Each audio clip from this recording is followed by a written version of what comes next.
This is Gilgil, the T point. It's called the T point Gilgil because it's a T point because one road heads towards Nyahururu and of course the other one goes towards Nakuru. This is where President William Ruto has launched the dueling of the Rironi-Mau Summit Road. And he says this is a project that will be complete by May of 2027. This is what he intends, that indeed that this road will be complete by May 2027. If my cameraman can just pan, so probably you see the commemorative plaque where President William Ruto has launched a plaque. And from this point, the contractor, there are two contractors actually that the president has launched. One will start constructing this road from here in Gilgil, moving back towards Rironi, and the other one will construct this road moving all the way up to Nakuru. From there, there's another contractor also that will take from Mau Summit and proceeding. So you will remember that President William Ruto says that this road is supposed to go all the way to Malaba.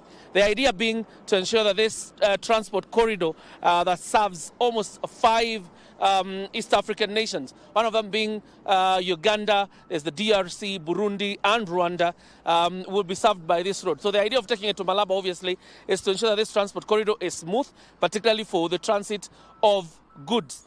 From there, I think at some point, Uganda is supposed to take it over and then extend it all the way. That means then that the governments that are in this country will have to take up the project again and ensure it goes all the way up to DRC as well as South Sudan. And this is the import of this project. Of course, it's going to cost billions of shillings, but the president assures this does not incur any debt on the taxpayer or what you'd say the exchequer, because the idea is a public-private partnership, a PPP model. It's similar to the same that was extended towards expressway in Nairobi. It was constructed through a PPP model. Obviously, the big question would be the efficiency and again ensure there are no cost overruns in the construction of the road, which President William Ruto assures there is no cost to the exchequer. The idea is that once this road is complete, it will be a toll road.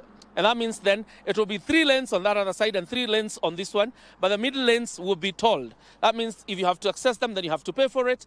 Then if you're not able to pay, then you use the outer lanes. But then it means then that the much traffic that you see on this road is absolutely done away with. And then that means then there's efficiency in terms of the transport of goods and services. That's not the only project that the government is planning to do. Obviously, he says by January, he will come back to Naivasha to launch the extension of SGR from the Naivasha dry port to go again all the way up to Malaba and to ease the transport of cargo again through the SGR. And that is part of a grand plan for infrastructure. But what he says much must be done is about the law that was passed about last week and signed into law by the president. Actually signed it into law last week by the president. And that is the establishment of the infrastructure fund that he says will go a long way towards achieving the dream of more than 28,000 kilometers of tarmacked road in Kenya. And that's just it from Gilgil. Want to hand you back to Broadcasting House for the rest of the news. Thank you very much, Doreen. Good afternoon.